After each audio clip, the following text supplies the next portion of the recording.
Assalamualaikum warahmatullahi wabarakatuh.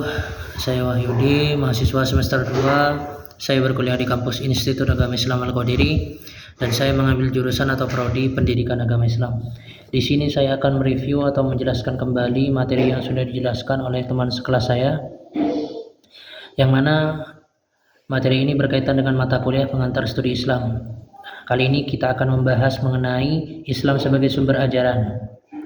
Baik, di sini kita akan langsung mulai kepada pembahasannya. Yang pertama, pembahasannya mengenai autentisitas ajaran Islam. Islam merupakan agama yang ajarannya bisa diterima oleh semua umat, kapanpun dan dimanapun. Wilfred Cantwell Smith mengatakan, pengamatan pertama ialah bahwa dari semua tradisi keagamaan di dunia, tradisi Islam tampak sebagai satu-satunya nama yang built-in terpasang tetap. Ajaran Islam dibawa oleh Nabi Muhammad SAW secara khusus disebut sebagai agama Islam atau Din al-Islam. Nabi Muhammad SAW telah membakukan ajaran Islam tersebut secara sempurna sehingga akan terjamin autentisitas dan sekaligus perkembangannya sesuai dengan tuntutan perkembangan zaman dan tempat. Sistem pembakuan ajaran Islam tersebut adalah sebagai berikut. Ada dua: membukukan secara autentik sumber dasar Islam, pokok dan prinsip ajaran Islam sebagai wahyu dari Allah yang tertuang dalam Al-Quran. Kedua, berikan penjelasan contoh dan teladan pelaksanaan agama Islam secara operasional dan sosial budaya umatnya yang dikenal dengan sebutan as-sunnah atau hadis.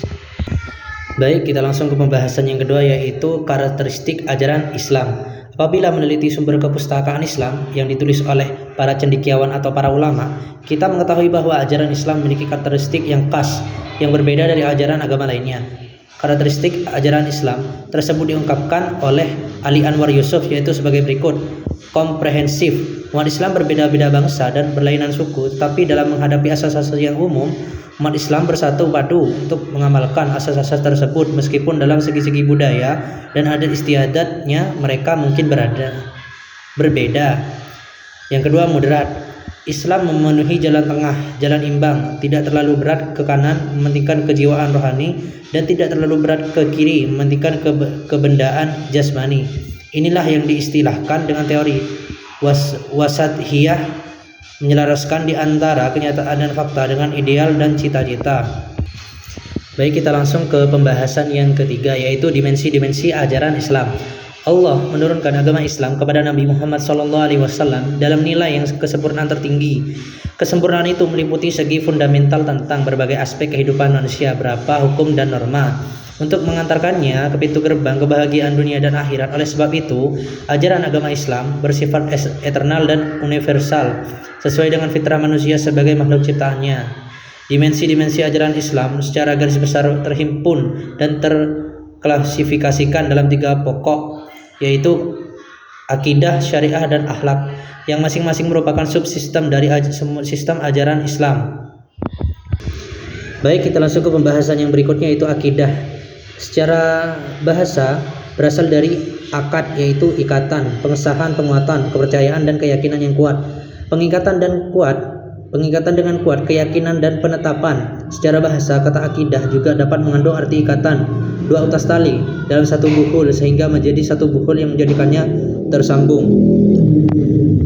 Baik, pembahasan yang berikut ialah syariah. Kata syariah telah disebutkan dalam firman Allah Subhanahu wa taala yang berbunyi, artinya, dan kami telah menurunkan kitab Al-Quran kepadamu Muhammad dengan membawa kebenaran, yang membenarkan kitab-kitab yang diturunkan sebelumnya dan menjaganya.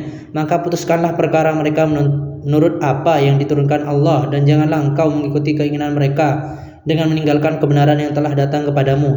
Untuk setiap umat di antara kami berikan aturan dan jalan yang terang. Kalau Allah menghendaki, niscaya kamu dijadikannya satu umat saja. Tapi Allah menghendaki menguji kamu terhadap karunia yang telah diberikannya kepadamu. Maka berlomba-lombalah berbuat kebajikan, hanya kepada Allah kamu semua kembali. Lalu diberitahukannya kepadamu terhadap apa dahulu kamu perselisihkan.